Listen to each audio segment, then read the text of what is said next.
il faut se regrouper parce que justement, c'est comme ça qu'on devient beaucoup plus résilient, c'est protecteur pour toutes les catégories d'âge, pour les petits-enfants autant que pour les personnes âgées comme moi, là, tu sais. Moi, je peux plus envisager de vivre tout seul. Je peux plus. Je serai plus jamais capable. Je vais mourir si je vis tout seul, là, si on m'impose ça, là, je suis pas mieux. Ça sera pas long que je vais crever.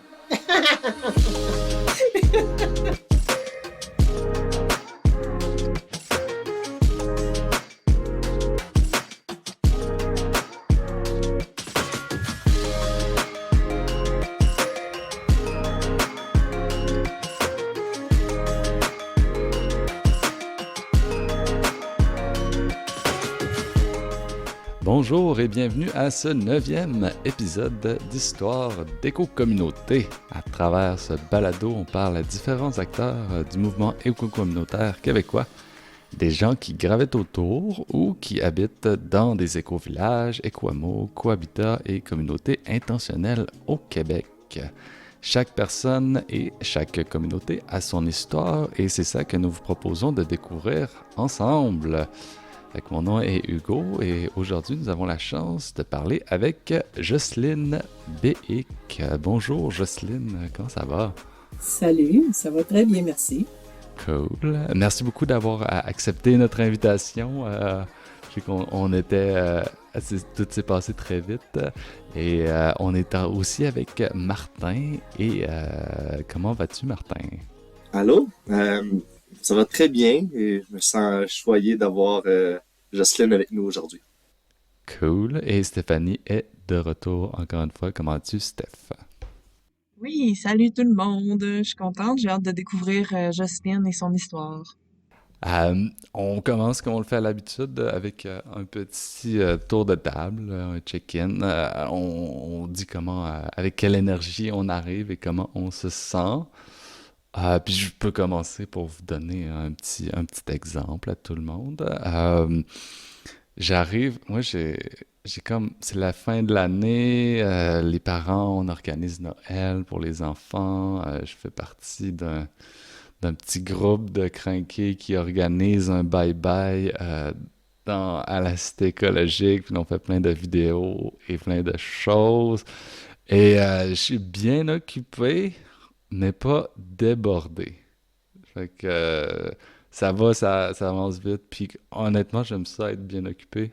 Mais je ressens pas que c'est trop, puis que j'en ai trop. Non, je suis comme serein là-dedans. Puis c'est quand même un bon feeling. Fait que j'arrive avec ça. Comment est-ce que tu te sens, Steph? Avec quoi t'arrives?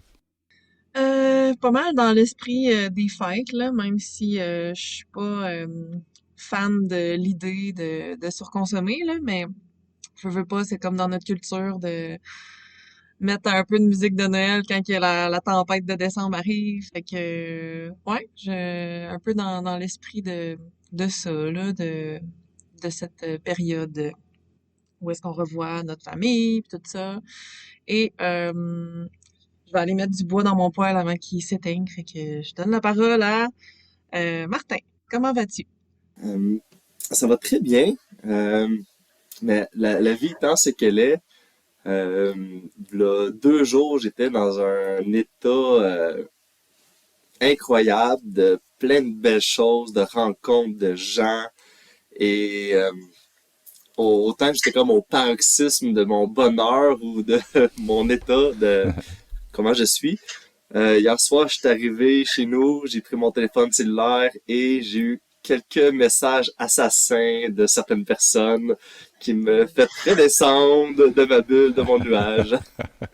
Mais bon, c'est la vie, c'est correct. J'ai médité là-dessus, j'ai respiré, puis ça a passé, ça passe tranquillement. Je suis revenu dans mon bon état. Merci. T'es résilient. Oui. Et toi, C'est Jocelyne? beau. Moi, tantôt j'étais sur le lac. On a un petit lac ici, puis on fait une patinoire. Ça fait qu'on a commencé la patinoire. Ah, Pas mal de neige à enlever, mais c'était le fun, là. Puis là, la neige elle retombe exactement comme si on n'avait rien fait tantôt. C'est la nature, hein? Fait que ça sera à recommencer à un moment donné. Oui, plein de déneigement aujourd'hui, je suis ça, partout au Québec, alors qu'on enregistre ce podcast le 17 décembre. Jocelyne, peux-tu te présenter? T'as quel âge? Tu viens de où? Moi, Martin, hier, il est arrivé hier ou avant-hier, je me souviens plus, tout s'est passé très vite, il est arrivé avec ton nom, puis moi, je te connais pas, comme pantoute, mais il a dit, ah, elle a vécu plein de choses en lien avec les éco-communautés, fait que peux-tu comme, te présenter? Ben, c'est ça. Mon nom, c'est Jocelyne Behic et puis j'ai 72 ans. Ça fait que j'ai eu le temps d'en faire des choses, OK? Ça fait à peu près 40 ans que je m'intéresse à la vie en groupe, de toutes les manières possibles, OK? Ça veut dire que au début, c'était, bon, théorique, pourquoi, etc. Je savais j'avais un père qui nous enseignait beaucoup l'histoire, donc je savais que l'humanité avait vécu de cette unique façon-là pendant la plus grande partie de toute l'histoire de l'humanité, en fait, qu'il n'y avait aucun autre modèle. Et ça m'attirait beaucoup. Et puis, à un moment donné, ben, j'ai commencé à parler de ça avec mes amis, il y a une quarantaine d'années, puis ça n'avait pas beaucoup d'écho. Ça rapportait pas beaucoup de succès, mon affaire. Ça fait que je me suis dit, bon, à mesure que je vieillissais, je trouvais que c'était important que je commence par confirmer pour moi-même si si c'était vraiment plus que théorique mon intérêt. Alors, en 2003, j'ai laissé ma maison pour $1 et je suis partie pour vivre en gang dans la jungle du Guatemala, dans un orphelinat, dans une maison où on vivait à 32 personnes, pas de mur. OK. Aïe, Fait aïe. que j'ai commencé raide. J'ai commencé pas mal raide, mais en même temps, j'ai passé 6 mois à cet endroit-là, puis j'ai réalisé que oui, j'étais capable. OK. Puis que ça m'intéressait toujours malgré tout ce que j'avais vécu avec toutes ces personnes-là qui venaient de partout dans le monde, en passant. Alors, quand je suis revenue au Québec, après cette période-là, je me suis dit, OK, moi, je veux vivre en gang. Comment je vais faire? Parce que là, je suis seule. J'ai plus d'argent parce que j'ai tout laissé aller mon frère au Guatemala. Puis j'ai donné ma maison. Tu sais, ça fait que, bon, OK. Et en fait, je me suis dit, j'ai réalisé que vivre en groupe, c'est une décision très, très personnelle, individuelle, et ça ne concerne pas les autres. OK? C'est-à-dire que moi, quand je vis en groupe, je n'ai pas à choisir quiconque va vivre avec moi. Ça, c'est la première chose que j'ai réalisée. OK? Que c'est moi qui décide de vivre en groupe, donc je vais m'adapter à toutes les situations qui se présentent devant moi. OK?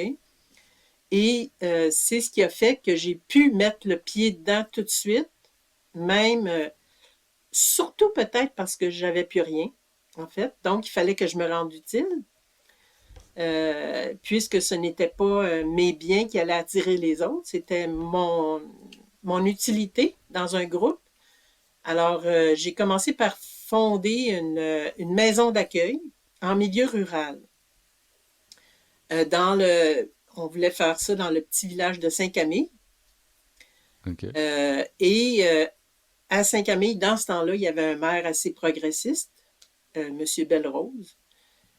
Et il y avait l'agent de développement célébrissime que tu connais peut-être, Hugo, et Sylvain Laroche. Donc, c'était une communauté très, très, très accueillante dans ce temps-là qui ne voulait pas mourir. Et ils nous ont invités à venir vivre avec eux autres. Ils nous ont invités, en fait, moi j'avais réuni un petit groupe d'amis autour du concept de collectif d'accueil, de proposer une maison d'accueil en milieu rural pour des personnes qui n'ont pas accès au milieu rural habituellement. Okay? Comme vous savez, le milieu rural, c'est assez cher. Il n'y a pas beaucoup de logements disponibles. C'est même très, très difficile de trouver du logement en milieu rural. Mhm. Et puis, Nous, on avait mis la main sur une maison qui pouvait héberger pas mal de monde. Ça fait qu'on s'est dit, cette maison-là, elle va servir de lieu pour penser une autre façon de vivre en milieu rural, ok? En accueillant des gens, par exemple, qui avaient des problèmes de santé mentale, des handicaps physiques, ou alors des enfants qui étaient référés par la protection de la jeunesse. On a offert la maison à ces institutions-là, puis c'est la protection de la jeunesse qui a accepté en premier. OK. Et ils nous ont demandé, on a développé une ressource de type familial pour accueillir des fratries complètes, c'est-à-dire des familles complètes d'enfants qui ne voulaient pas séparer. Alors, donc, on a accueilli une fratrie de 4 enfants et une autre fratrie de 3 enfants à temps partiel. OK? La maison s'est remplie d'enfants assez vite. Et puis, ces enfants-là ont été placés par un juge l'année suivante. Ils ont été placés jusqu'à leur majorité. Donc, ils sont restés dans cette maison-là jusqu'à leurs 18 ans, les 4 enfants qui avaient été placés là. Et finalement, moi, ce que j'avais pensé au début, c'était un collectif d'accueil, donc un collectif d'adultes qui peut accueillir des gens qui ont des grands besoins, mettons. Okay? Puis quand on se met en collectif, bien, on a accès à beaucoup plus de compétences, beaucoup plus de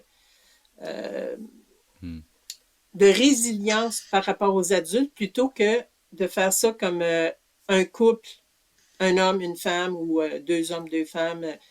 Puis là, dès qu'il y en a un qui n'est plus là, ben l'autre est tout de suite trop sollicité là, pour des enfants ou pour des gens qui ont des problèmes de santé mentale, par exemple. Ça fait que moi, je trouvais que l'idée du collectif était beaucoup plus protectrice. C'était ma façon de vivre en groupe à ce moment-là. OK? J'ai dû l'abandonner parce que j'ai été comme, bon, quand tu accueilles des petits-enfants, ils étaient très jeunes, les enfants, ils étaient très, très souvent malades parce qu'ils arrivaient d'un milieu toxique, donc il y avait un passé un peu difficile sur le plan de la santé physique. Fait que après avoir vécu 2 pneumonies, j'ai été obligée de lâcher ce projet-là. Et puis, j'ai été obligée de partir. Mais pas pour ne pas vivre en groupe, évidemment. Là, après ça, j'ai abouti à Âme-Nord, OK. Ah, ouais. où on ouvrait la coopérative du Chêne Blanc. Je ne sais pas si tu connais, Hugo, Oui, au village. je connais le Chêne Blanc. Ma mère a déjà résidé au Chêne Blanc. Il y a déjà quelques personnes de la cité. Les personnes de la cité venaient résider au Chêne Blanc dans ce temps-là. Alors, moi, j'ai été la première secrétaire du Chêne Blanc, de la coopérative du Chêne Blanc, l'année où elle a été fondée. J'ai habité là, puis on a parti la coopérative. OK. C'est en quelle année, ça, à peu près? 2009, peut-être, OK. dans ce coin-là. Et puis, ça fait que là, j'ai vu un peu. D'abord, c'était une coopérative qui avait été formée pour des personnes de 70 ans et plus. OK. Et moi, je trouvais que c'était un modèle qui était absolument pas correct pour les gens de 70 ans et plus parce que c'est pas très protecteur. Moi, j'avais été accueillie là, même si j'avais pas 70 ans, parce que ils avaient besoin de monde plus jeune, là, vraiment. Conduire certaines personnes chez le médecin, des affaires de même. Oui. Je trouvais que c'était vraiment pas correct de classer toute une gang de personnes âgées ensemble puis de leur demander de se débrouiller entre eux. OK? Je trouvais que c'était vraiment pas correct. Oui.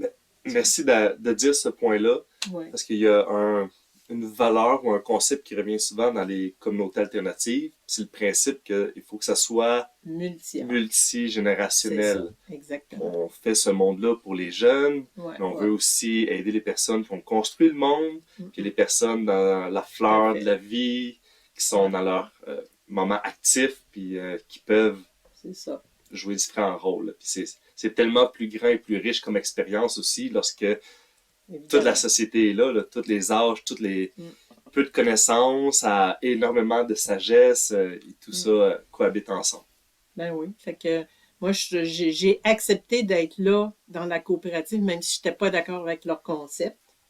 Puis j'arrêtais pas de dire, regarde, je suis plus jeune, là, mais vous en avez besoin des jeunes dans cette coop-là, tu sais.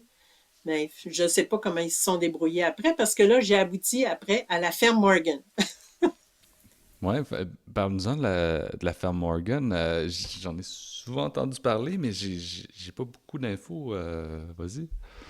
Ben c'est ça, pendant que j'étais à la coop du Chêne Blanc, en fait, j'étais dans un groupe à Montréal qui cherchait à partir euh,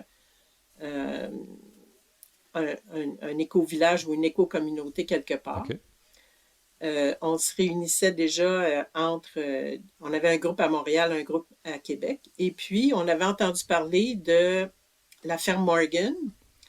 J'avais rencontré quelqu'un qui vivait là, puis qui m'avait invité à aller les voir, OK? Parce que moi, je cherchais toujours, sur mon radar, c'était groupe, multi-âge, non religieux, qui vit dans une ferme, si possible, autant que possible à la campagne, en tout cas. Alors, eux autres sont tombés sur mon radar, puis je suis allée les visiter, puis j'ai trouvé ça pas mal intéressant ce qu'ils faisaient là. Euh, Après avoir passé un premier mois à cet endroit-là pendant que j'habitais à Amenard, ben là, finalement, j'ai déménagé. OK. C'est là que je voulais aller. Ça correspondait mieux à ce que je voulais vivre. Et puis, je suis déménagée à la ferme Morgan en décembre 2011.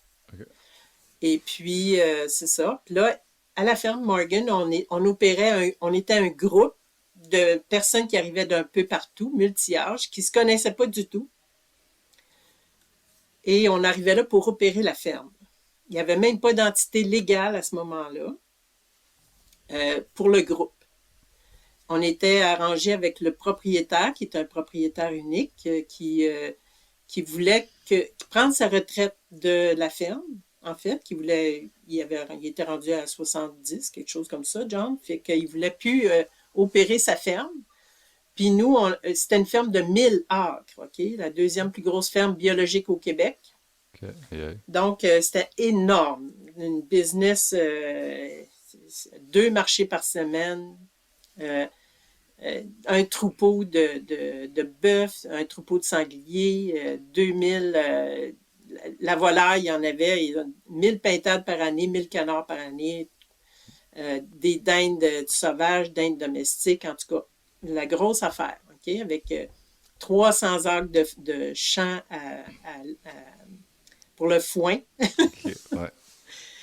Ouais. 600 acres de forêt, en tout cas. Anyway, grosse ferme, OK? Ça fait que ça prenait du monde pour opérer ça. Puis justement, à un moment donné, le propriétaire, il nous a dit il faudrait que vous formiez une entité légale parce que, en fait, on voulait s'installer à long terme sur cette ferme-là. Et donc, il fallait acheter de la machinerie, il fallait commencer à faire des décisions d'affaires, on va dire, légales pour le groupe. Un groupe qui était même pas fixe, là, tu sais. Fait qu'on a créé une coopérative de solidarité, la première coopérative de solidarité paysanne au Québec. OK. Ce qui donnait, ça nous permettait d'avoir 3 types de membres. Éventuellement, on aurait eu des membres travailleurs, on avait des membres utilisateurs et on avait des membres de soutien. Donc, les membres utilisateurs de cette coopérative-là, unique en son genre, nous, on se donnait en fait les moyens les services qu'on se donnait entre membres, c'était le logement, la nourriture, le transport, tous les soins comme dentiste, garderie, etc. Tout ce qui concerne la vie, OK? Pour que les membres pour qu'on réponde à tous les besoins de la vie quotidienne de chaque membre. Nous avions à ce moment-là des revenus partagés et les dépenses aussi. Okay? C'est-à-dire que notre s'il y avait des gens qui avaient des revenus extérieurs, ils mettaient une partie de leurs revenus dans la coopérative en tant que membre. Et puis, on acceptait de ne pas avoir de salaire comme tel tant qu'on n'avait pas des revenus excédents, on va dire, à nos dépenses, parce qu'on partageait toutes les dépenses, on payait toutes les dépenses de la ferme. Les taxes, tout le kit, l'électricité, genre 12 000 $ par année d'électricité, tu sais, des affaires de même. Fait que c'était pas mal engageant. On travaillait comme des fous. C'est sûr, c'était du 7 jours semaine, 24 heures par jour quasiment, puis 365 jours par année sur une ferme. Tu sais c'est quoi, Hugo? Hein? Vous en avez une ferme. Mais nous autres, on avait beaucoup d'animaux, ce qui implique encore beaucoup plus que juste du maraîcher, là. Ouais, c'est du suivi. Puis vous autres, vous avez des entreprises. Nous autres, on n'avait pas vraiment développé d'entreprise. On était sur le point d'en développer. On voulait développer une pépinière. Mais tu sais, c'est un groupe d'une dizaine d'adultes. Il a commencé à avoir des enfants vers la fin de notre séjour là-bas. Mais on faisait tellement de choses, là. On avait une boulangerie, on faisait notre propre farine. On avait un moulin à farine sur place. Donc, on achetait le grain à la tonne, puis on faisait la farine fraîche à chaque semaine. On avait un volet social, on va dire engagé et culturel. On faisait des fêtes de 600-700 personnes, puis il y avait un programme culturel complet avec invitation de Gypsy Cumbia, Orchestra, Hey Babies, tous les orchestres de la relève que sont venus à Ferme Morgan. On avait une gang allumée, là, très, très allumée. On s'organisait, en fait, pour que nous, on vive chez nous plein d'événements puisqu'on ne pouvait pas sortir. On était bien trop occupés. Ouais, c'est une bonne idée. Mais là, attends un peu. Tu as dit, ton séjour là-bas, il est fini, mais est-ce que la ferme Morgan, ça roule encore sur ce modèle-là? La ferme a roulé sur ce modèle-là pendant que nous, on était là. On était une gang d'une dizaine de personnes, le noyau qui a été là peut-être 5-6 ans en tout. C'est nous qui avions créé ce modèle-là, on va dire, extrêmement mobilisateur. Là. Écoute, il y avait du monde qui voulait venir vivre là. C'était très, très, très attirant parce qu'on se créait, en fait, en tant que groupe, on se créait notre vie idéale. Okay? Sauf qu'on n'était pas chez nous. OK? Ouais. On était chez quelqu'un. Et on s'était donné avec le propriétaire, on s'était donné 5 ans pour se trouver un modèle de plus pérenne, on va dire. Tant qu'à dépenser notre énergie vitale, toute la gang, on s'est dit, comment on pourrait faire? Et moi, j'étais déjà dans les fiducies foncières depuis quelques années avec Éco-Société. Alors, j'ai décidé que j'allais proposer un projet de fiducie foncière pour la terre, ou au moins une partie de la terre. Et puis, je me suis engagée à ce moment-là avec Protecterre, avec Hubert Lavallée de chez Protecterre, pour transformer une partie de la terre en fiducie foncière. Okay? Puis là, à ce moment-là, nous autres, on protégeait la terre à perpétuité, sa vocation biologique, et on maintenait l'accessibilité à des jeunes qui n'avaient pas nécessairement beaucoup d'argent dans leur poche, mais qui allaient opérer cet endroit-là sur le long terme. Okay? Ça fait que on a eu plusieurs réunions avec Protecterre, entre autres, avec puis moi, j'étais aussi avec Hubert Lavallée, j'étais sur une autre, on a parti une autre initiative à ce moment-là, la Fondation pour le foncier solidaire, pour essayer de financer ça en plus, par une fondation. Ça fait que, puis on essayait de convaincre le propriétaire, en fait, de protéger sa terre. Mais lui, il y avait d'autres visions. Hmm. Et après avoir travaillé là-dessus pendant à peu près 2 ans, on a eu une dernière réunion avec le propriétaire pour voir s'il y avait de l'écho ou pas, là. Et puis, finalement, on s'est aperçu que non, ça bloquait. Fait que là, j'ai dit à John, OK, John, je t'achale plus avec ça, on arrête tout ça là. Puis moi, ça a fait que ça m'a démobilisé de cet endroit-là. Et j'ai fini par partir, puis pas longtemps après, il y en a d'autres qui ont suivi, puis là, ça a tout... la ferme est démembrée aujourd'hui, elle est vendue, et puis elle ne sera même plus une ferme. OK. Fait que, ouais, fait que c'est dommage, là. Puis là, c'était en quelle année, ça, à peu près, que vous êtes parti? Puis, je suis partie en 2015. OK. Puis, je suis allée vivre avec mes frères qui venaient d'acheter une terre aussi, puis qui dans la Beauce. Et puis après ça, j'ai passé quelques années à vivre en van, un peu partout, à me promener chez d'autres communautés, à aller un peu partout voir d'autres types de communautés. Et puis finalement, je restais toujours en contact avec la gang de la ferme Morgan parce qu'on a été tellement, tellement proches là, pendant ces années-là à prendre des grosses décisions ensemble. On était intimes, là, c'était vraiment, vraiment. On partageait les revenus, partageait les dépenses, avoir des décisions très Ouais. difficiles à prendre ensemble. Puis, tu sais, c'était tellement marquant, pour chacun d'entre nous, que 10 ans plus tard, on est encore tous ensemble, on vit encore tous ensemble ici. Là, je vis avec un groupe de personnes, OK. ils sont tous de la ferme Morgan. OK. Aïe, aïe. Ah ouais. 2 des enfants sont nés à la ferme Morgan. Wow. Et puis,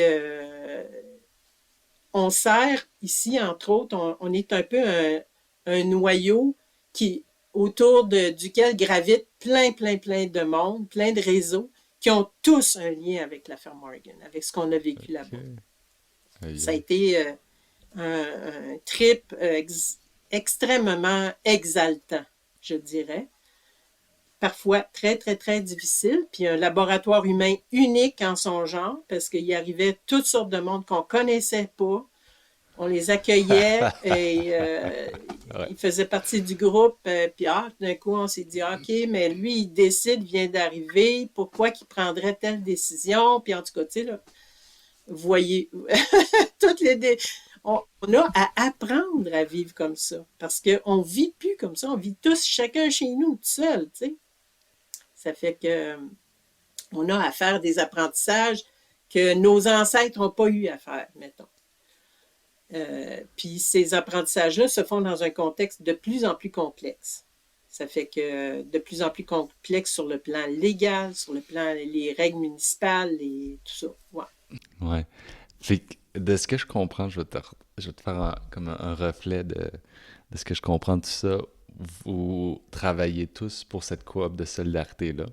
Vous vous donniez pas de salaire, mais la coop de solidarité payait pour la bouffe, le logement, tout ce que tu as à payer habituellement dans une vie.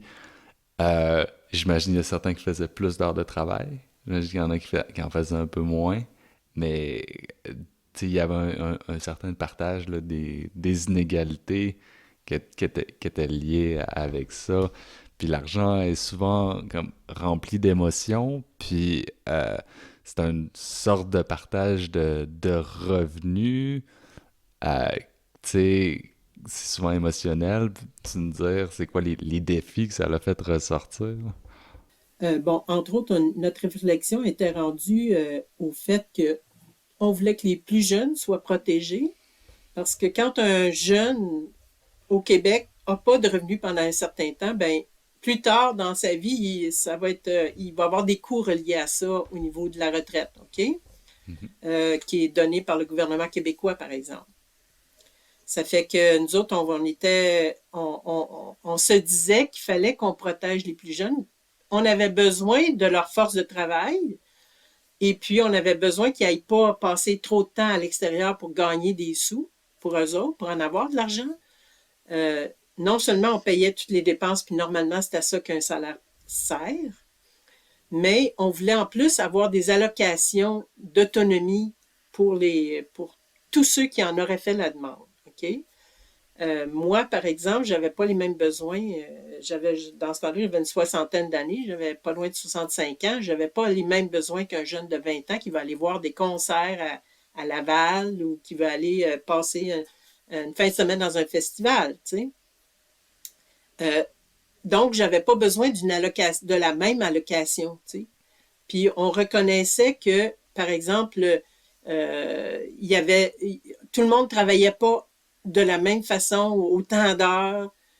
Ça, c'est sûr, parce qu'il y avait des femmes enceintes, par exemple, elles ne travaillaient pas où elles allaitaient, où elles étaient avec leur bébé, elles ne travaillaient pas de la même façon. OK? Moi, j'étais à la retraite, j'avais rien que ça à faire dans la vie. Puis ça me dérangeait pas du tout de travailler 7 jours par semaine. OK? Fait que c'est très, très organique, je dirais. C'est entre nous, on s'organise pour que les choses soient faites et pour que, tu sais, de toute façon, il n'y a pas de place tant que ça à la tricherie, OK? D'ailleurs, on est capable, comme Homo sapiens, c'est capable de reconnaître très vite la tricherie. Parce que dans les tribus, les personnes qui ne fonctionnaient pas comme les autres sur le plan de la réciprocité étaient identifiées très, très vite et souvent exclues,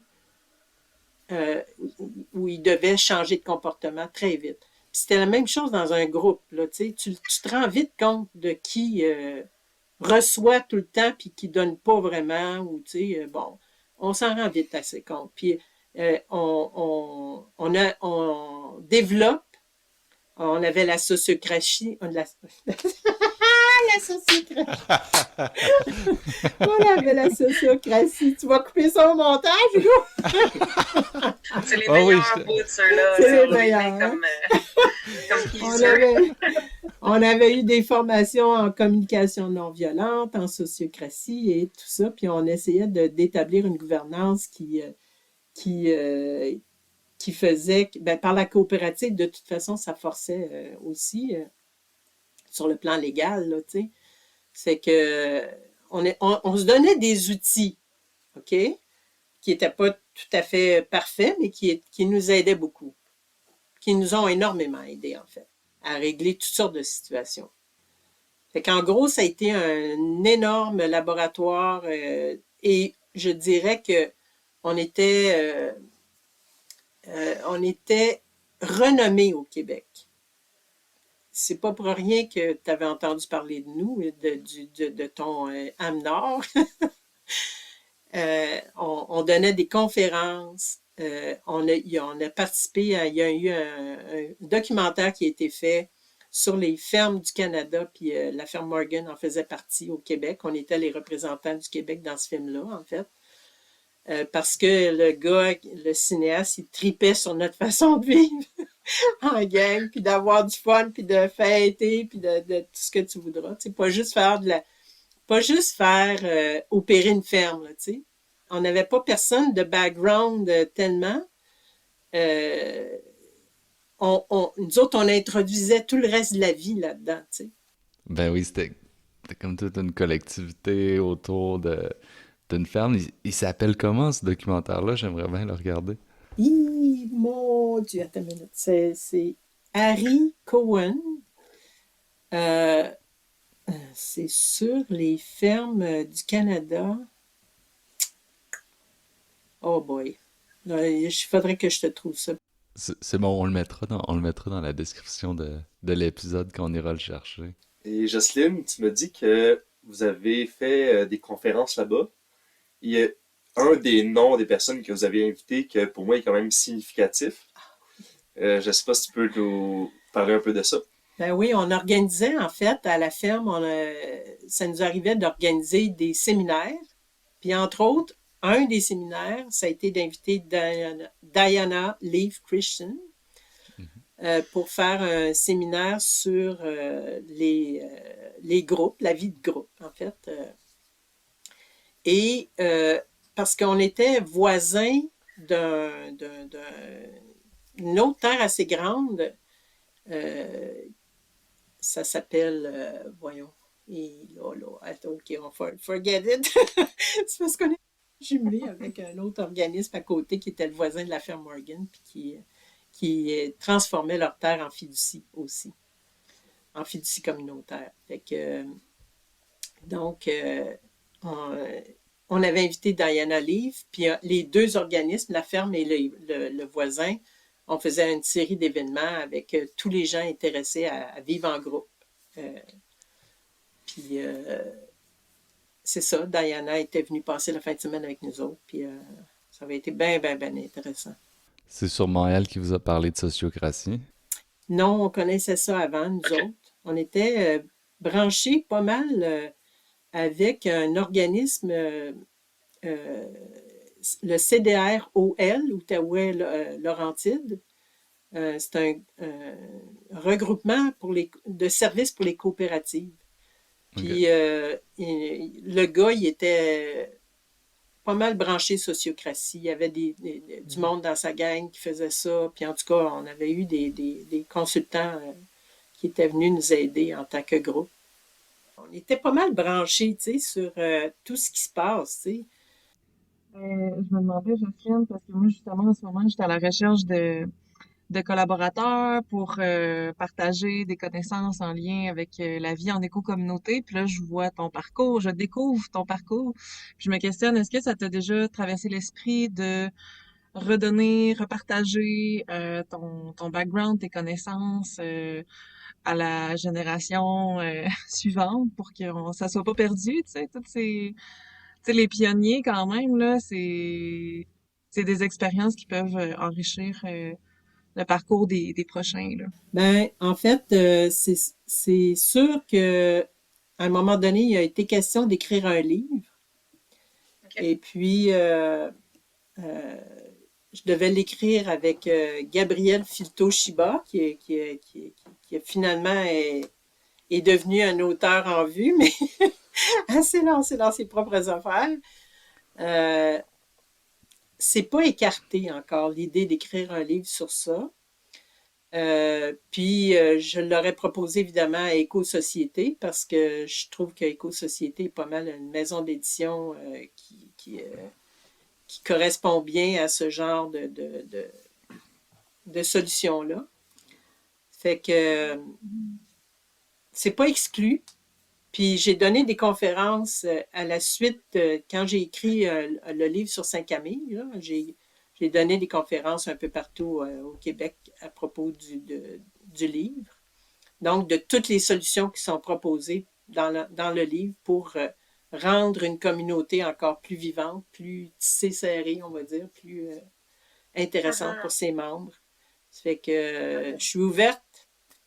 Je suis ouverte. S'il y a des invitations, s'il y a quelque chose, je suis toujours disponible pour ça.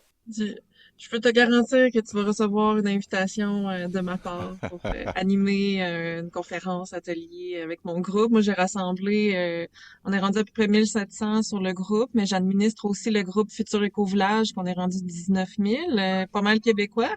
Mais là, sur mon petit groupe, là, on va dire pour ceux qui suivent mes formations, ben j'ai invité, ça fait un an et demi que ça existe, là, j'ai invité peut-être une 15-20 de collaborateurs que je connais. Puis là, pour cette année, je recherche des nouveaux. Puis même, je me questionne, est-ce que je pourrais commencer à faire un petit peu de consultation pour comme juste un peu guider les fondateurs de projets, là, quand ils savent pas quel chemin prendre, mais j'ai pas, tu sais, j'ai pas ton background, puis j'ai pas le background de Hugo, tu sais, puis j'ai envie quand même de soutenir les gens, puis je me questionne si je me crée un bon réseau solide de gens comme Hugo, comme Jocelyne, comme Martin, qui ont toutes leurs forces, puis que on peut s'allier entre nous pour soutenir des projets naissants.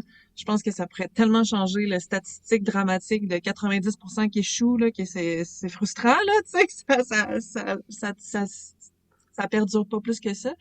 Fait que, Ben, on pourra en je peux discuter. dire une chose, entre autres, c'est que je pense que quand on fait les choses de façon plus organique, OK? Moins by the book, tu sais, parce qu'il y a eu des livres décrits là, sur comment faire une éco-communauté, étape A, B, C, D, etc. Bon, comme ils ont fait un peu à Cohabitat Québec. Euh, mais moi, je fonctionne d'une façon plus organique. OK? C'est-à-dire que je vis avec des gens qui m'invitent chez eux. J'ai pas peur de ça, là, tu sais. Commencer quelque chose, le vivre, puis à mesure qu'on le vit, ah, mais tiens, on pourrait peut-être faire ça, on pourrait peut-être faire ça, tu sais. Mais vraiment le vivre. C'est à le vivre au quotidien que tu finis par trouver euh, quels sont les mécanismes qui conviendraient à ce groupe-là, qui peut être 3, 5, 7 personnes, on ne sait pas. Ici, on est 8, on est 9 là, en fait. Et puis, on n'a pas de structure, OK? On participe aux dépenses ensemble, mais on n'a pas de structure légale qui nous représente. Puis c'est correct. Nous autres, on s'organise, on se parle, puis on, tu sais, je veux dire, on s'arrange ensemble. Et on veut vivre ensemble, on vit ensemble. C'est pas plus compliqué. Ouais, il y a tout un éventail de quel point le groupe veut avoir une structure ou pas. Tu sais, j'en ai vu qui ont c'est complètement anarchique, ça fonctionne super bien. D'autres que c'est vraiment tout by the book, puis ça les rassure, puis sont bien d'évoluer là-dedans. Puis je pense qu'il y a beaucoup de euh, l'élément de comme tu sais, sa souveraineté là dans un projet collectif.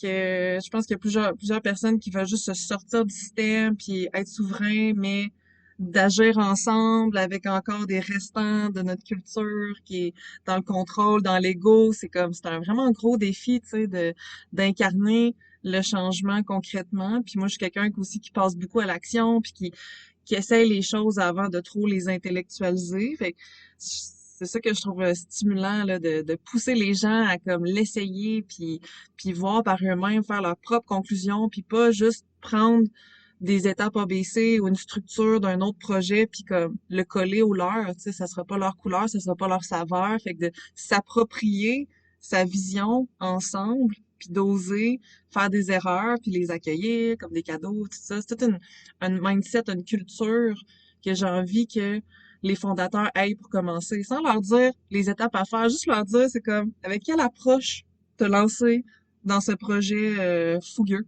et naïf. Ça vient souvent d'un rêve, hein? Ça vient souvent d'aspiration.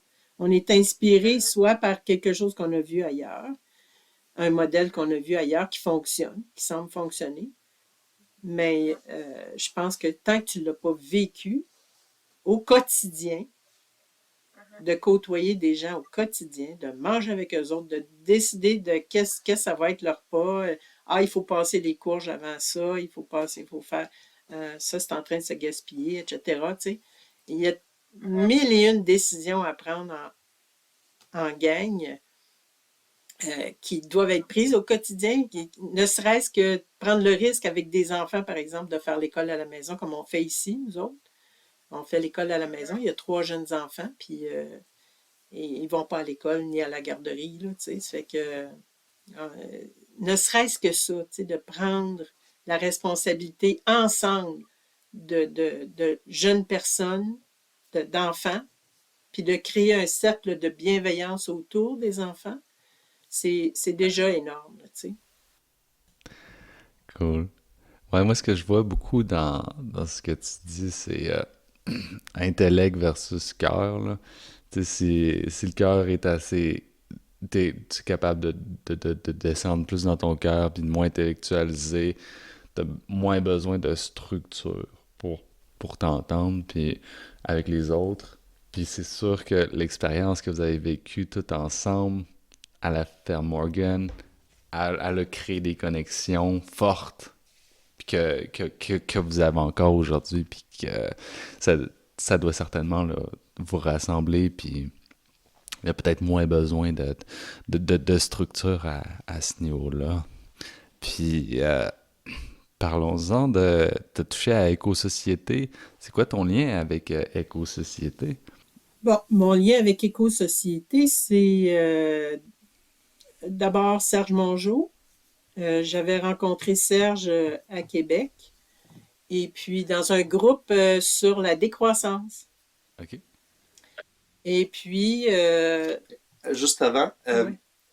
mais peut-être que le monde qui nous écoute ne savent pas c'est quoi éco-société Éco-société, ou c'est ne ça. connaissent peut-être pas Serge. Fait que juste un Ouais, mini ouais. topo avant de rentrer dans OK. l'histoire. Alors, la maison d'édition Éco-société au Québec, c'est une maison d'édition qui a été fondée par des activistes, des militants, qui voulaient avoir une voix, on va dire, qui voulaient avoir une façon de s'exprimer publiquement sur certains sujets, surtout pour dénoncer des situations inacceptables au Québec. OK? C'est parti de ça. Et donc, c'est tout un groupe d'activistes qui a fondé la maison d'édition, qui a fondé en même temps l'Institut pour une éco-société. Puis Serge Mongeau est un des fondateurs, un des auteurs d'ailleurs les plus connus de cette maison d'édition-là. Serge Mongeau est derrière le concept de simplicité volontaire. OK. Donc, il avait créé le mouvement pour la simplicité volontaire au Québec, puis il a beaucoup, beaucoup écrit là-dessus. Puis il a été un peu à l'origine du mouvement, si on veut. Ça fait que lui était rendu un peu plus loin que la simplicité volontaire, il était rendu à la décroissance OK. quand je l'ai rencontré. Et puis, moi, j'étais très intéressée par le principe de décroissance, ce qui fait que j'ai abouti comme secrétaire de son comité. Puis finalement, de fil en aiguille, ben, j'ai abouti sur le conseil d'administration de la maison Éco-société, parce qu'on est restés des amis très, très longtemps. Puis ensemble, on a créé la Fondation pour le foncier solidaire avec Protecteur. En tout cas, là on rentrait dans une grosse gang, là. Hmm. Et puis, c'est ça. Fait que j'ai été sur le conseil d'administration d'Éco-société pendant pas loin de 10 ans, là. Et puis, justement, en 2010, on s'est rendu compte qu'il y aurait une option à prendre pour Éco-société. Ce serait non seulement de dénoncer des situations, mais aussi de proposer des solutions. Alors, donc, il y a des nouvelles collections qui sont entrées sur le marché avec Éco-société. Ça a commencé, entre autres, avec Le jardinier maraîcher de Jean-Martin Fortier, qui est un best-seller qui a été une grosse locomotive pour Éco-société. Puis après ça, par la suite, on a édité le manuel de transition de John Hopkins. On l'a traduit en français pour tout le milieu francophone, la France autant que le Québec. Ensuite, il y a eu, parce que le mouvement des villes en transition prenait de l'expansion aussi dans le monde, on a eu le manuel d'antispéculation. Là, ça s'additionne. Tous ces livres-là, les livres carrés que tout le monde connaît, là, qui sont disponibles maintenant, qui en sortent régulièrement, ça, c'est des livres solutions pour l'avenir. OK? Et qui ont été... c'est une nouvelle approche que Éco-société a prise tout en tenant compte des situations qu'on dénonçait avant. Fait que ça a été... c'était ça pour mon passage là. Puis ça m'a amené vers le groupe, un autre groupe québécois qui s'appelle le Mouvement québécois pour la décroissance conviviale, qui n'existe plus aujourd'hui. Mais qui a été très actif pendant un certain temps pour promouvoir la décroissance au Québec. Fait qu'on était toute une gang qui se connaissait, tu sais, la maison d'édition, la gang de la décroissance, puis c'était pas mal tout le même monde. Puis on essayait de mettre de l'avant des nouvelles façons de faire, de vivre la décroissance finalement. Et moi, j'ai proposé, parce que j'étais sur le comité de coordination, j'ai proposé qu'une des façons de vivre la décroissance, il n'y avait pas de meilleure façon pour moi que de vivre en groupe. Ça tombe sous le sens. C'est comme extrêmement logique. Mais malheureusement, dans ce temps-là, il y avait personne qui faisait ça. Ou très peu de monde que je connaissais qui faisait ça. Ça fait que, en tout cas, finalement, on a voulu fonder un projet à Montréal. On avait une maison qui était elle était située près du métro Côte-des-Neiges. C'était un des gars du mouvement qui était propriétaire de la maison, immense, plusieurs étages. Puis là, ça servait à accueillir des gens en ville qui voulaient s'en aller à campagne vivre en gang. OK? Fait que là, on s'habituait à vivre en gang en ville, puis après ça, on s'en allait, on trouvait un endroit à la campagne pour aller vivre ça. Euh, à ce moment-là, j'ai créé avec quelqu'un que tu connais peut-être, Hugo, Yvan Riopel, à Amnord. Ça me dit quelque chose, le nom. Oui, il a été agent de développement à Amnord pendant très longtemps.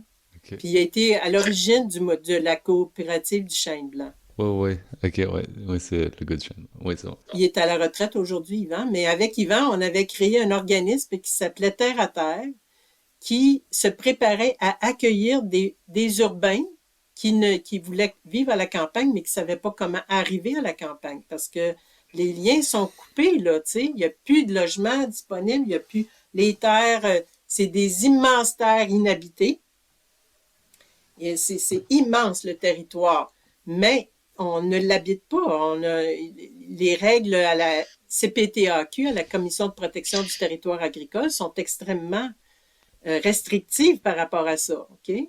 Ce qui fait que nous, on voulait faire la promotion du vivre ensemble en milieu rural, trouver des moyens d'acquérir des terres en groupe pour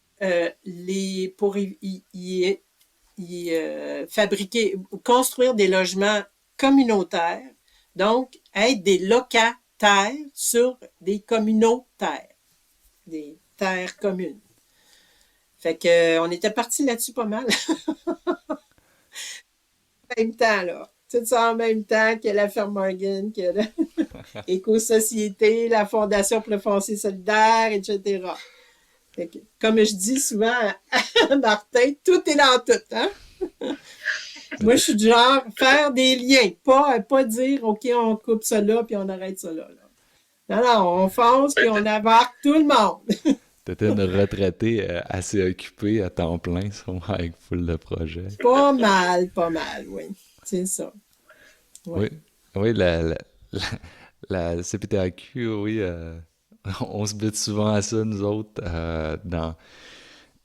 on est zone vert, puis c'est pas facile de construire pour des entreprises ou pour nos logements sur ce genre de zonage, puis on se bute souvent à ça, puis je sais que d'autres éco-communautés aussi ont bien de la misère avec ça, puis tu sais qu'au BC, il y a Our Eco Village qui ont aussi à travailler avec le gouvernement là-bas pour faire un zonage éco-village. Puis ce serait vraiment cool qu'un jour on ait ça aussi au Québec. Euh, Il semblerait que c'est rendu en Ontario aussi. ok, ah ouais, pour de vrai? Je pense que c'est Nébesnan. Je pense que c'est Nébesnan qui m'avait dit ça, si je me trompe pas. Ouais.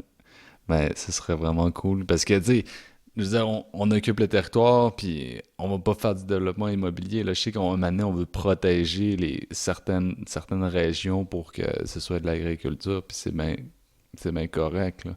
Mais mettons, nous, on occupe le territoire en faisant de l'agriculture, en faisant des entreprises, et on est quand même pas mal vert au sens du zonage en question, là.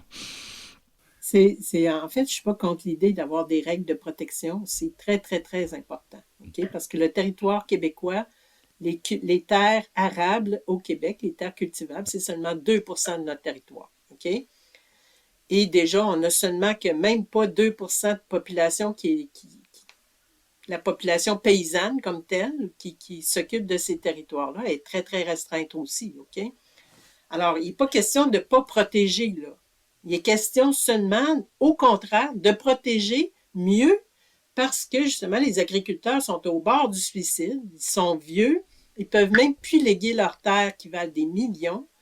Il y a plus de relève possible dans un système fermé comme ça. Et c'est plus accessible aux jeunes qui, à la suite de Jean-Martin Fortier, savez-vous combien il y a de jeunes qui veulent y aller faire du maraîcher à la campagne? Il y en a plein. OK?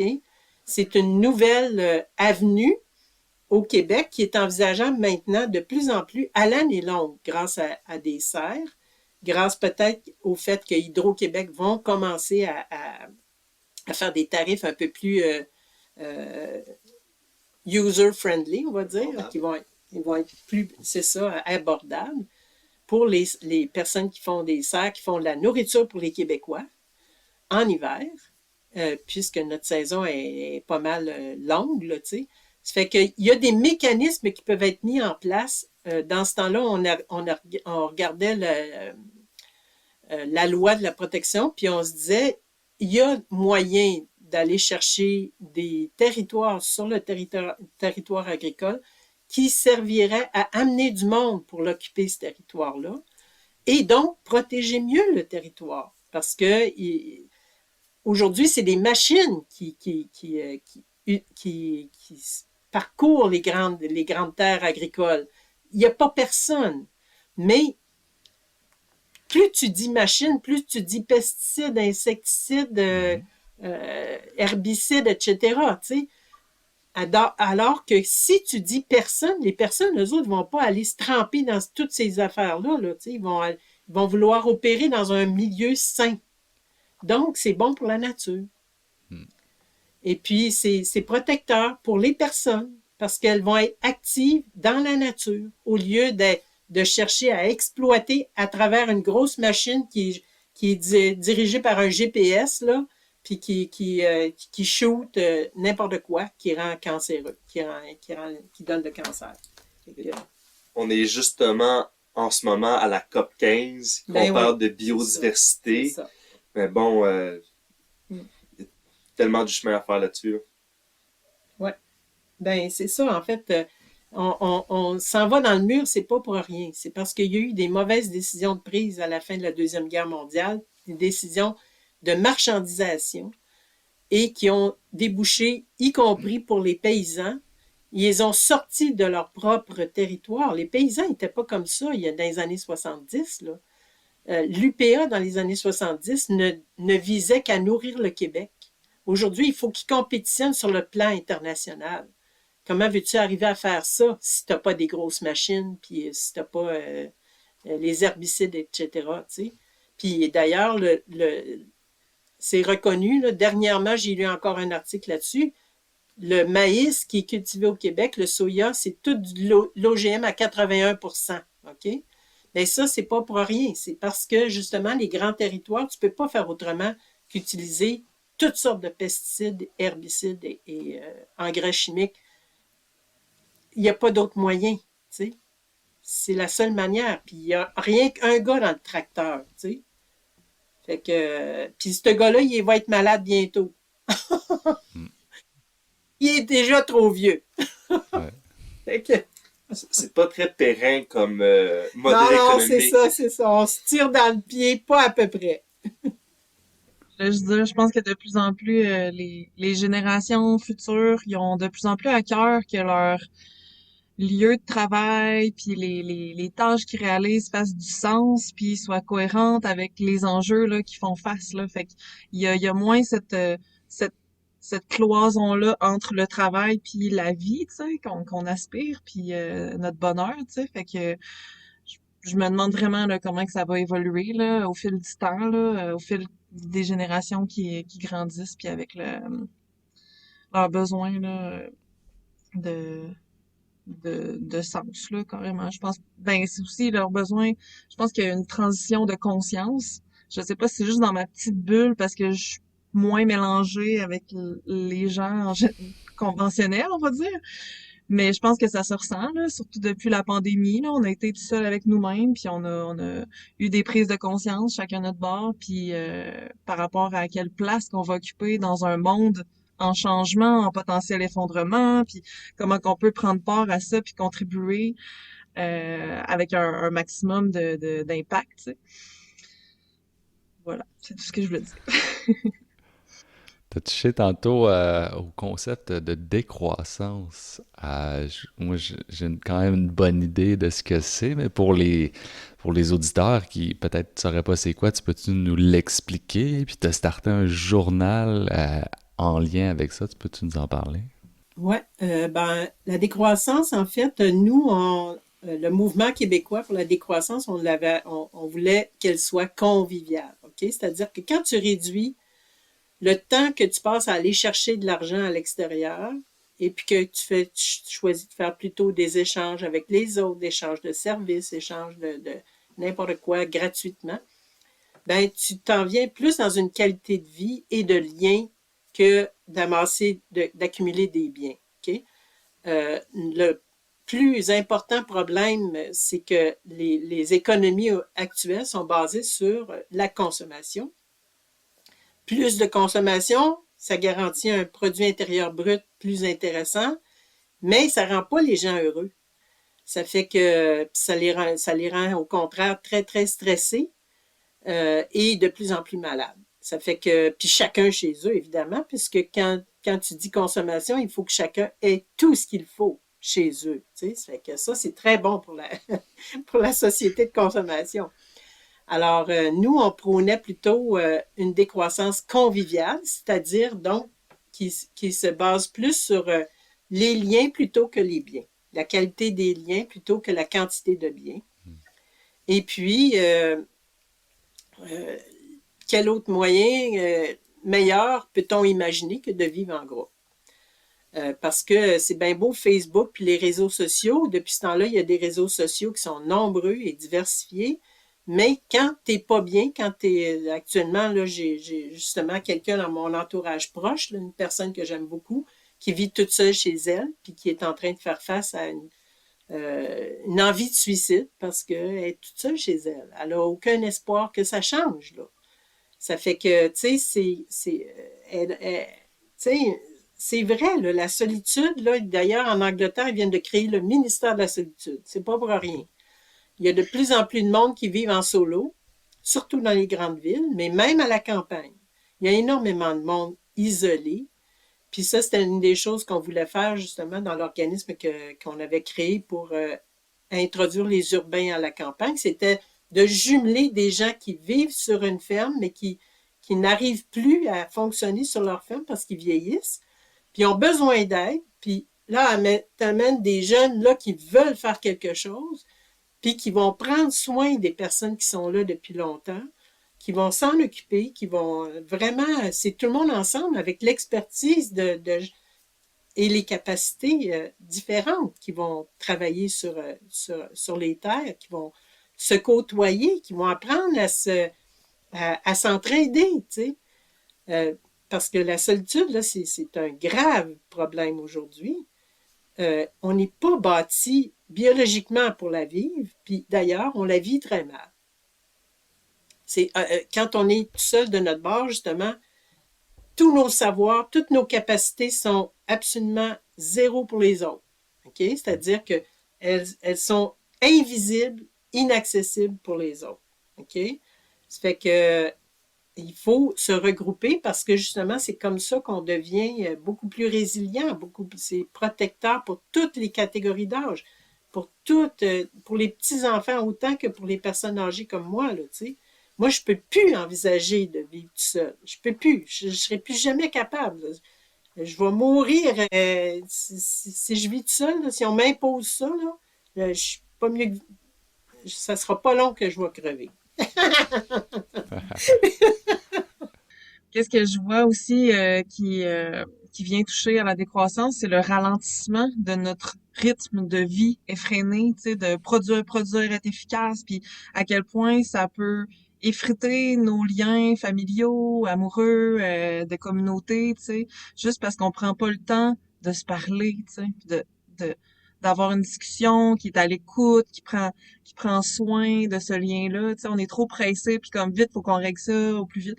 Fait que moi, la décroissance, comment je la vis, ça a été, oui, me construire une mini-maison, tu sais, puis devenir travailleur autonome pour gérer mon temps aussi, puis tout ça. Mais ça m'a donné une liberté aussi incroyable au niveau de comment que j'occupe mes heures dans ma journée, tu sais. Je peux faire les choses au rythme de la nature, tu sais, puis de mes cycles de femme, puis tu sais, un paquet d'autres choses, tu sais, qui me permettent d'être plus sensible là, aux petites choses là qu'on peut passer tout droit là quand on est dans la croissance là, ou en tout cas dans Ben, dans la course, dans les années 80, on appelait ça le rat race. Hein? Ça en dit long. C'est une course sans fin.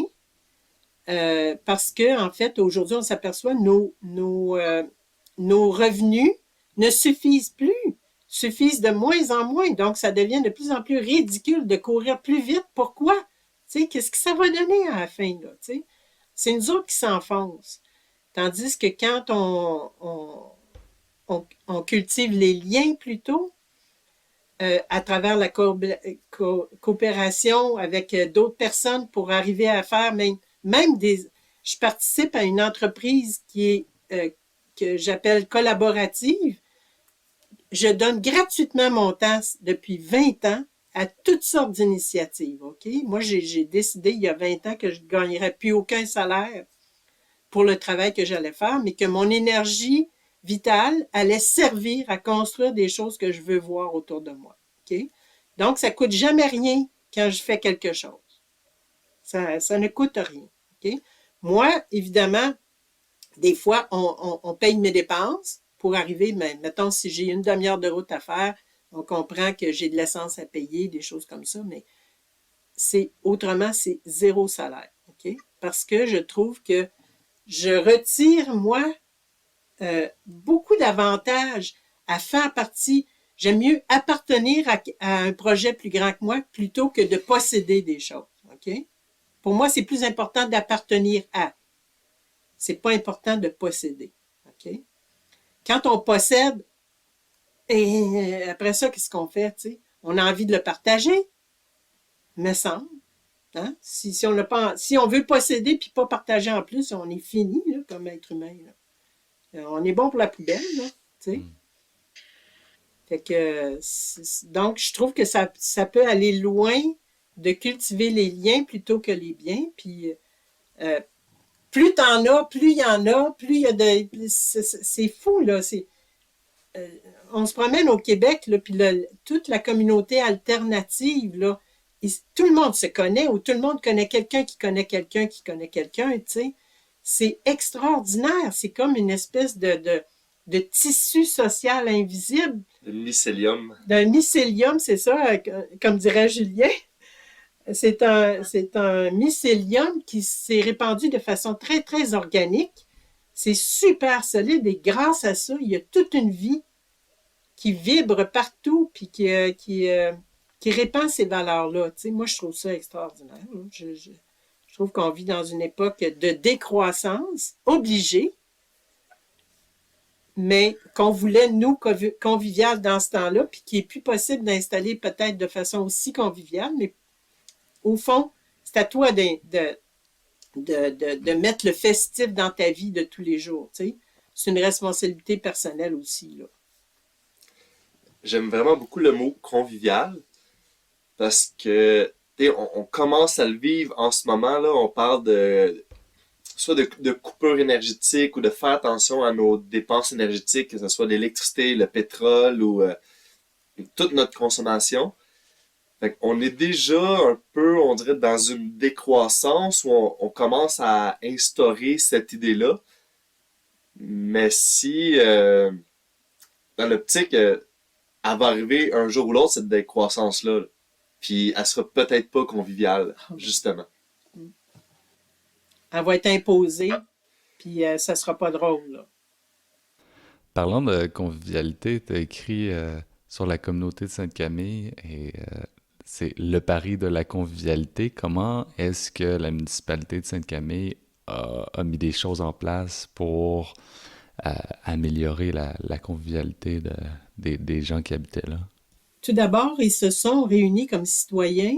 Ils se sont donné les moyens en tant que citoyens pour s'écouter les uns les autres puis parler ensemble de qui ils sont, OK, comme communauté. Ça a été la première chose. Ils ont commencé par se définir comme gang. Puis, c'est un exercice extrêmement intéressant parce que c'est pas tout le monde qui prend le temps de faire ça, OK? Les autres, ils l'ont pris le temps parce qu'il y avait pas beaucoup le choix. Ils allaient disparaître comme gang. Ils étaient rendus, ils avaient baissé, ils étaient passés de 1100 personnes à 440 personnes. Et puis là, ils allaient voir l'école disparaître, des services de proximité super importants pour eux. Et avant de se déclarer vaincus, ils ont décidé qu'ils allaient peut-être se regarder comme gang puis voir qu'est-ce qu'il y avait moyen de faire.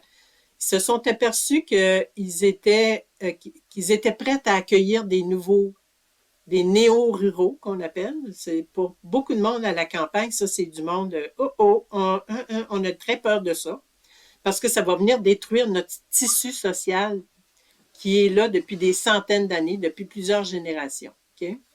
À Saint-Camille, ils n'ont pas eu peur de ça. Ils se sont dit, les néo-ruraux, il y a peut-être une solution là, pour que notre village vive. Et en effet, ils ont mis en place après ça différentes initiatives qui sont très, très, très intéressantes parce que c'est des initiatives qui constituent une sorte de colle, on va dire, entre les gens. OK? 2 repas communautaires par semaine. Un repas qui est la pizza du vendredi là, pour le petit bonheur, OK?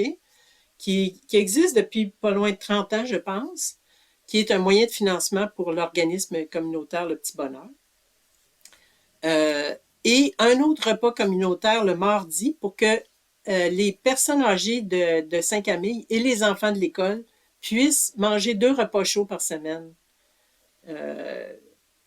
dans la communauté. Okay? Alors, ça se passe au Petit Bonheur, ça se passe à l'organisme communautaire qui est situé juste de biais avec l'école dans le cœur du village. Et ce qu'on s'aperçoit, c'est que quand tu installes des repas comme ça, à prix d'amis, on va dire, pour que les enfants puissent les manger sans se ruiner, ben, les grands-parents viennent, puisque c'est pour les enfants et pour les grands-parents, mais les parents aussi, ils veulent voir leurs enfants, les voisins des autres villages. Pouvez-vous imaginer un village de 500 personnes où il y a 125 personnes qui mangent ensemble le mardi et le vendredi? Là, qu'est-ce qui se passe? Quand ça fait 2, nous autres, en tant que famille d'accueil, on amenait les 4 enfants là, évidemment. Puis, on avait un budget spécifique pour ces repas-là à Saint-Camille. Puis, ce qui se passe, c'est que quand tu te vois en tant que citoyen 2 fois par semaine à manger ensemble, tout d'un coup, sur le coin de la table, il y a 2, 3 voisins qui se mettent à parler ensemble puis qui se mettent à bâtir des projets. Là, tu n'es plus dans le « Hey, comment ça va? Ça fait longtemps que je ne t'ai pas vu. » Non, non. Tu t'es vu mardi passé, là. Fait que le vendredi, la conversation, elle continue. OK? Et là, elle embarque sur des choses plus concrètes, ce qui fait que à Saint-Camille, sur une population de 500, il y avait 250 bénévoles dans une trentaine d'organismes communautaires pour un tout petit village. Là. Puis on ne parle pas d'organismes communautaires qui se contentent de jouer du local. Là. Non, non. On parle d'organismes qui sont internationaux tout de suite en partant. Hein? On va inviter le reste de la planète. Si nous autres, on est hot. On n'avait aucune peur de ça à Saint-Camille, on va dire. Le festival Masque à l'or, tout de suite international. On invite des gens d'Afrique, d'Europe, etc. Première année, OK? Alors, il n'y a rien dans leur épreuve, là, tu sais. Puis, ils ont créé des organismes comme, par exemple, le groupe du coin, qui est quelques citoyens qui se sont mis ensemble, qui se sont mis à mettre de côté à la banque des sous, 1 000 $ par année chacun. Puis, avec le temps, cet argent-là a fructifié, puis servait seulement pour des projets structurants pour le village de Saint-Camille. OK? Donc, quand il s'agissait de trouver un logement, par exemple, pour les aînés qui ne voulaient pas partir de Saint-Camille, bien là, on avait un fonds qui était monté par le groupe du coin. Et puis, on disait, OK, ça va servir à acheter, par exemple, le presbytère. Puis, au presbytère, on va demander des subventions pour augmenter la capacité de logement du presbytère en y adjoignant, en y construisant quelques unités de type motel, par exemple. Puis là, les personnes ont fait une coopérative de solidarité là. Puis les personnes âgées peuvent être logées juste à côté de l'église, juste à côté de l'école, juste à côté du centre communautaire. OK? Fait que là, on parle pas de placer nos personnes âgées dans des Non. CHSLD, isolées de leur famille, de leurs amis, qu'on leur donne la nourriture pas top. Puis là, c'est les aînés sont au cœur du projet, créer un Mm. espace par la collectivité de la ville pour eux, puis ils sont impliqués dans le projet, puis Ouais. waouh, on est ailleurs là. Puis parce qu'ils restent là, ben ils peuvent aller à l'école, voir les petits-enfants, raconter des histoires aux enfants, s'occuper d'eux autres. Ils restent actifs dans la communauté le plus longtemps possible. Et puis, on crée autour de ça même, ils ont créé, étant donné que c'était une coopérative de solidarité qui avait été créée, ils ont créé des services de santé pour que chaque personne qui habitait la coop puisse avoir des services de santé, mais les gens du village aussi. Pourquoi pas? Tu sais, alors, donc, il y avait, c'est un entraîne l'autre tout le temps, quand tu es en train de penser gang, quand tu es en train de penser bien commun, tu vois les besoins, puis là, tu veux, on pourrait faire telle affaire, on pourrait faire telle affaire. Ça vient tout le temps très, très vite, les idées, OK? Puis quand il y a un lieu informel qui est ouvert à la population, sans aucune, tu sais, le lieu, le petit bonheur, un organisme communautaire qui est un café, qui est une galerie d'art, qui est où il y a toutes sortes d'événements culturels. Les gens sont habitués de se voir là minimum 2 fois par semaine pour les repas communautaires. Ben là, toute cette vie-là, ça produit énormément d'initiatives.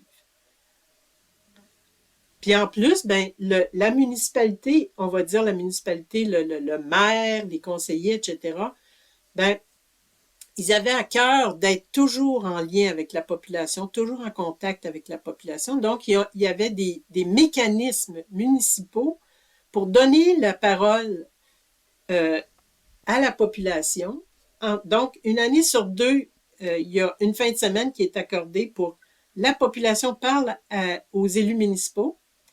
Et l'année suivante, c'est le contraire, c'est les élus municipaux qui parlent à la population puis qui disent Hey, on a ces projets-là, ces projets-là, ces projets-là. Tu sais, qu'est-ce que vous en pensez?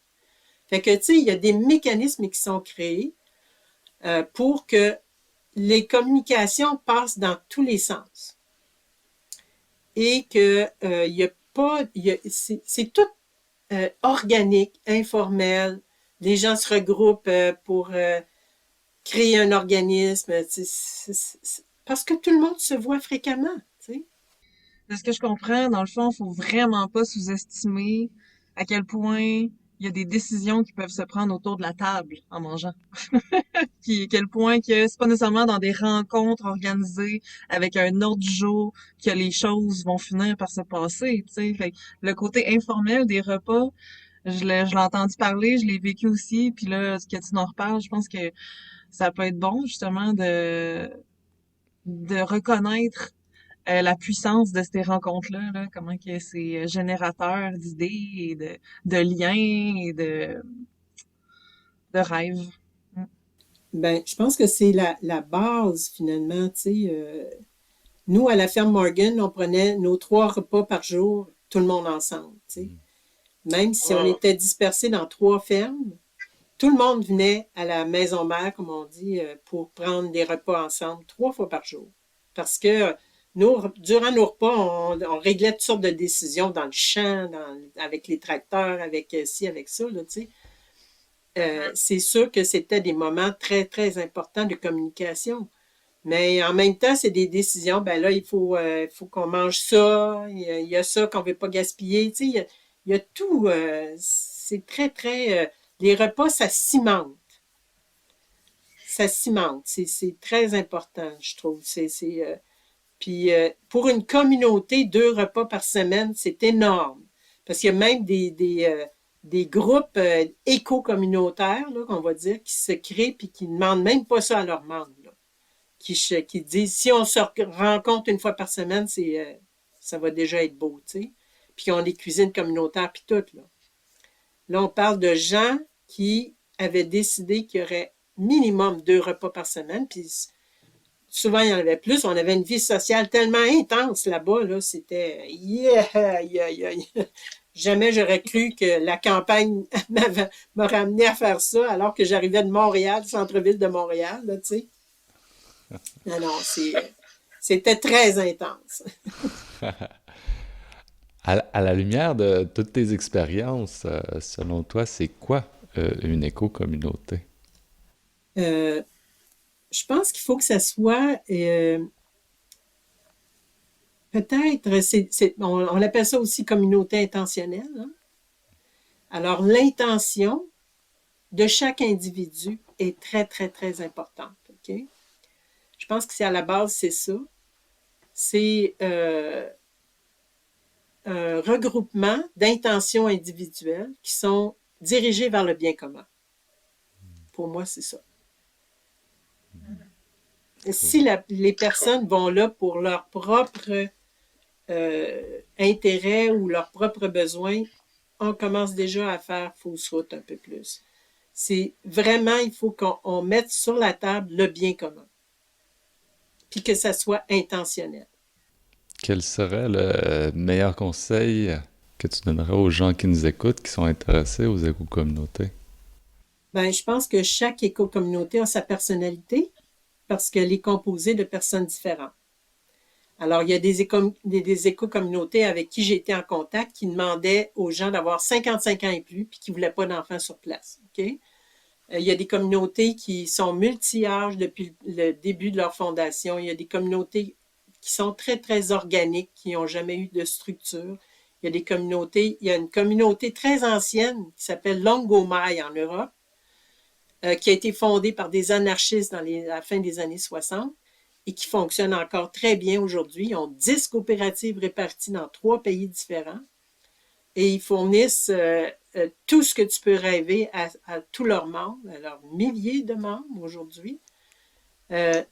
Tout ça sur l'anarchie, OK? C'est-à-dire sans aucune structure légale ou en fait très peu de structure légale.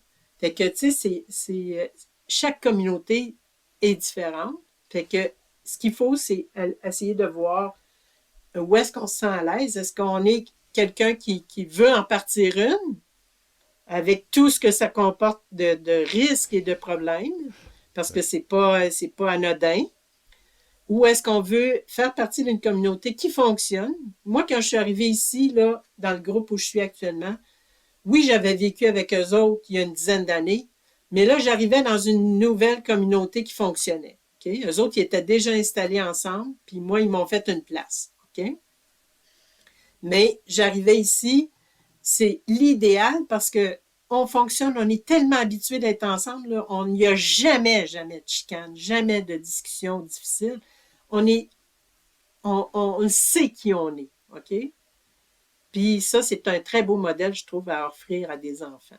Fait que ça peut être différent selon les groupes. Il y en a qui ont des règles qui sont suffisamment strictes pour que les gens, ça élimine en partant les gens qui n'ont pas d'affaires là.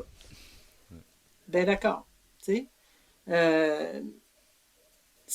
Il y a toutes sortes de façons de fonctionner. Il faut juste être très transparent de la part des communautés pour définir c'est qui cette gang-là, puis vraiment le mettre sur la map, OK? C'est-à-dire le dire.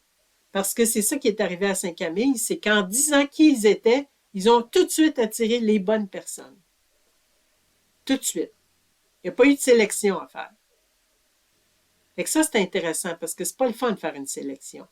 C'était très clair, c'était très mis sur la C'est table, ça. officiel. Voici Exactement. qui on est. Est-ce que tu adhères à ça? Si tu n'adhères pas à ça? Ben, ça attire tout de suite les bonnes personnes qui y adhèrent à ces valeurs-là, tu sais. Les valeurs de solidarité, d'innovation, d'accueil, etc. Tu sais, regarde, wow! Hey, moi, je veux être là, tu sais. Puis je veux participer à ça, puis je veux faire durer ça. OK? Fait que c'est ça qui est arrivé.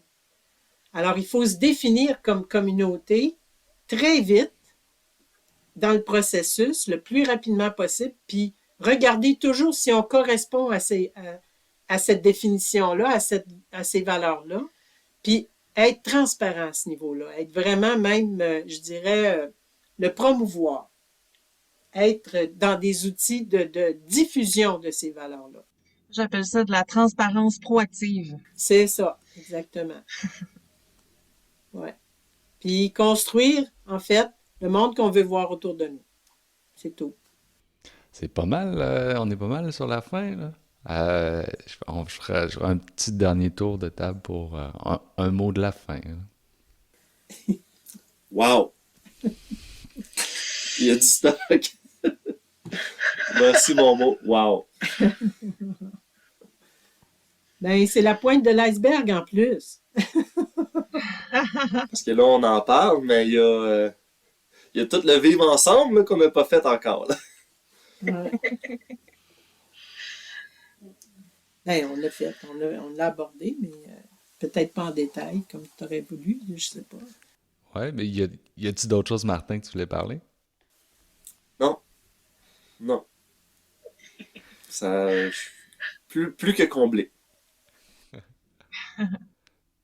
Moi aussi, vraiment, j'ai pas parlé beaucoup, mais j'ai écouté vraiment pour retenir, oui, l'information, mais plus l'essence du message. Puis j'aime découvrir des gens qui ont fait toutes sortes d'explorations, qui ont fait des visites de différents projets, qui sont impliqués. Fait que pour moi, c'est sûr que Jocelyne, t'es ma nouvelle mentor. Fait que merci. Puis je m'en vais visiter Martin là dans le temps du jour de l'an, fait qu'on va peut-être se croiser, on va peut-être se voir à un party. Ça me ferait plaisir de te jaser parce que ça a passé vite quand même. Oh. Merci, merci beaucoup. Ouais, moi je veux te dire merci, Jocelyne.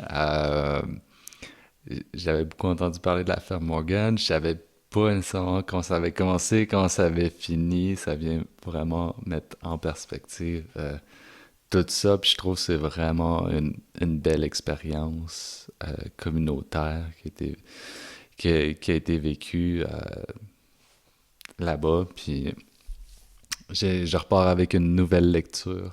Je suis intéressé là, à lire ton livre que tu as fait sur Saint-Camille. Puis je trouve que ça fait full le lien avec éco-société, avec la décroissance, avec plein de mouvements qui se sont passés et qui se passent au Québec. Puis je suis très content d'avoir écouté toutes ces histoires-là. Ben, merci en tout cas de m'avoir invité, puis d'avoir écouté, puis de montrer votre intérêt. Ça, c'est le fun, tu sais. On n'est pas nombreux encore.